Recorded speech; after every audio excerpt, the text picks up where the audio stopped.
নাৰীৰ হৈ উপভোগ কৰা আটাইতকৈ ডাঙৰ অস্ত্ৰ হৈছে প্ৰশংসা। শুনিলে নিশ্চয় আচৰিত লাগে, কিন্তু মনোযোগ দিলে দেখিব কিছুমান মানুহ শব্দ জালত আবদ্ধ কৰা অতি চতুৰ। নবৌ, আপোনাক ইমান ধুনীয়া লাগিছে, তোমাৰ হাঁহিটো চিনেমাৰ নায়িকাৰ দৰে। ইমান ধুনীয়া মহিলাৰ লগত কোনোবাই কেনেকৈ তৰ্ক কৰিব পাৰে? এইবোৰ কথা শুনি খন্তেক সময়ৰ বাবে আপোনাৰ ভাল লাগে, হৃদয়খন কোমল হৈ পৰে। কিন্তু এই মিঠা কথাবোৰৰ আঁৰত লুকাই আছে প্ৰকৃত সত্য। এইবোৰ কথা কৈ তেওঁলোকে আপোনাক বুজাব বিচাৰে যে আপোনাৰ স্বামীয়ে আপোনাক বুজি নাপায়, পৰিয়ালে আপোনাক গুৰুত্ব নিদিয়ে, আনহাতে বাহিৰৰ সেই ব্যক্তিজনে আপোনাক আটাইতকৈ বিশেষ বুলি ভাবে। এইদৰেই লাহে লাহে দুজনৰ মাজত প্ৰেম সৃষ্টি হয়। স্বামী স্ত্ৰীৰ মাজত সৰু সৰু অহংকাৰ বা পৰিয়ালৰ উত্তেজনাৰ মাজত এই অতিৰিক্ত প্ৰশংসাই মনটো বিষাক্ত কৰি তোলে। ভুল বুজাবুজি বাঢ়ি যায়, সম্পৰ্কটো ভাঙিবলৈ আৰম্ভ কৰে, শেষত পৰিয়ালটো বিচ্ছেদ হ'ব পাৰে। সত্যটো হ'ল, যিসকলে আপোনাক ইমান প্ৰশংসা কৰে তেওঁলোকে আপোনাক বিয়া কৰাব নিবিচাৰে, তেওঁলোকে দায়িত্ব ল'ব নিবিচাৰে। তেওঁলোকৰ লক্ষ্য অলপ আনন্দ, ক্ষণিকৰ শাৰীৰিক আগ্ৰহ। যেতিয়ালৈকে লাভ আছে আপুনি বিশেষ, আৰু যেতিয়া তেওঁলোকৰ আগ্ৰহ পূৰণ হ'ব তেতিয়া তেওঁলোকে পিছলৈ ঘূৰিও নাচাব। গতিকে এনেকুৱা ব্যক্তিয়ে আপোনাৰ সংসাৰখন ভাঙি পেলাব বিচাৰে। তেওঁক যিমান দূৰত ৰাখিব সিমানে ভাল। মনত ৰাখিব, দিনটোৰ শেষত যিজন ব্যক্তি আপোনাৰ বাবে আছে সেইজনে হয়তো কবিতা লিখি আপোনাক আপলোড কৰিব নোৱাৰিব পাৰে, কিন্তু বেমাৰ হ'লে তেওঁ গোটেই ৰাতি উজাগৰে থাকে, আপোনাক খুৱাবলৈ, আপোনাৰ সন্তানৰ যত্ন লয় আৰু পৰিয়ালৰ বোজা কঢ়িয়াই লৈ ফুৰে।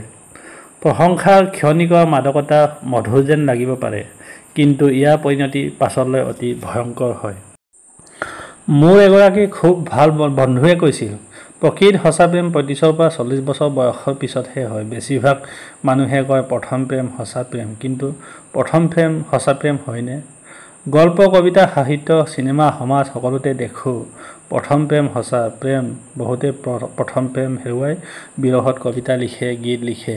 আচলতে প্ৰথম প্ৰেম কৰাৰ সময়ত ল'ৰা ছোৱালী এহাল একেবাৰে বয়স কম হয়। তেওঁলোকৰ মাজত মাথো এটি আকৰ্ষণ, দেহৰ সৌন্দৰ্য, হাঁহি, যৌন আবেদন আৰু আটাইতকৈ বেছি আৱেগ। গানতে শুনিব পাওঁ, পেহেলি পেহেলি বাৰ মহব্বত কি হে, কুছ না সমঝা মে আয়ে মে কিয়া কৰোঁ। কম বয়সত হোৱা প্ৰেম ভালপোৱা সমূহত ঠগ প্ৰবঞ্চনা বেছি হয়। বহুতে নিজৰ আচল ৰূপ, ব্যক্তিত্ব লুকুৱাই ৰাখে, প্ৰলোভন দেখুৱাইও প্ৰেম ভালপোৱা জয়ী কৰে। সেই সময়ত ইমান বেছি আৱেগিক হৈ পৰে যে প্ৰেমত বিচ্ছেদ হ'লে কিছুমানে আত্মহত্যা পৰ্যন্ত কৰে অথবা প্ৰতিশোধ ল'ব খোজে।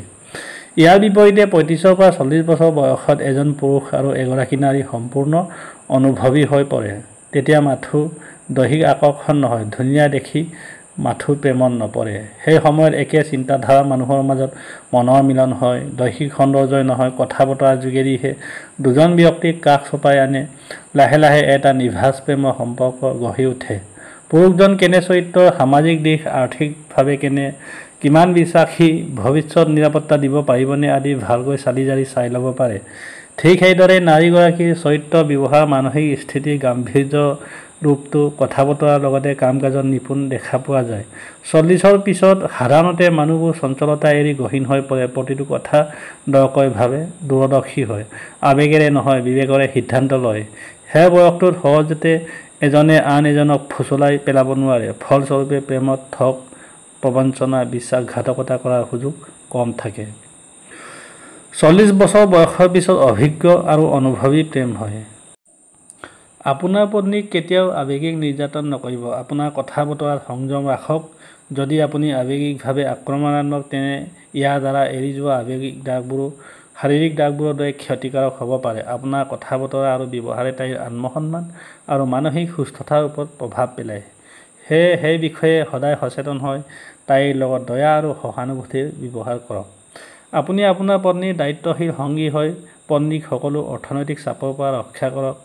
ঘৰৰ বিত্তীয় ব্যৱস্থাপনাত একেলগে কাম কৰক। অৰ্থনৈতিক ক্ষেত্ৰত তাই আপোনাৰ বাবে নিৰাপদ আৰু সমৰ্থিত, এই কথা যেন তাই অনুভৱ কৰে সেয়া নিশ্চিত কৰক। ধন, টকা পইচাৰ বিষয়বোৰ ঘৰুৱা বিবাদৰ এক উল্লেখযোগ্য উৎস হ'ব পাৰে।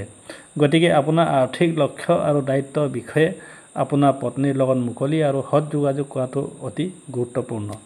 ঘৰুৱা কাম আৰু কৰ্তব্যবোৰ ভাগ কৰি আপোনাৰ পত্নীক ঘৰত উৎপন্ন হোৱা দৈনন্দিন ঘৰুৱা, শাৰীৰিক, মানসিক পৰিশ্ৰমৰ চাপৰ পৰা ৰক্ষা কৰক। জীৱনসংগীৰ অৰ্থ হ'ল আপোনালোক দুয়োজনে আপোনালোকৰ ঘৰ আৰু আপোনালোকে জন্ম দি ডাঙৰ দীঘল কৰা ল'ৰা ছোৱালীৰ বাবে সমানে দায়বদ্ধ। আপুনি যেনেকৈ আপোনাৰ স্বাৰ্থ আৰু সপোন অনুসৰণ কৰে, তেনেকৈয়ে তাইক নিজৰ স্বাৰ্থ আৰু সপোন অনুসৰণ কৰিবলৈ অনুমতি দি ভাৰসাম্য ৰক্ষাৰ বাবে চেষ্টা কৰক। প্ৰতিদিনে পত্নীক মৰম আৰু কৃতজ্ঞতা দেখুৱাওক, তাইক কেতিয়াও গুৰুত্বহীন বুলি নাভাবিব আৰু নিয়মিতভাৱে নিজৰ মৰম প্ৰকাশ কৰক।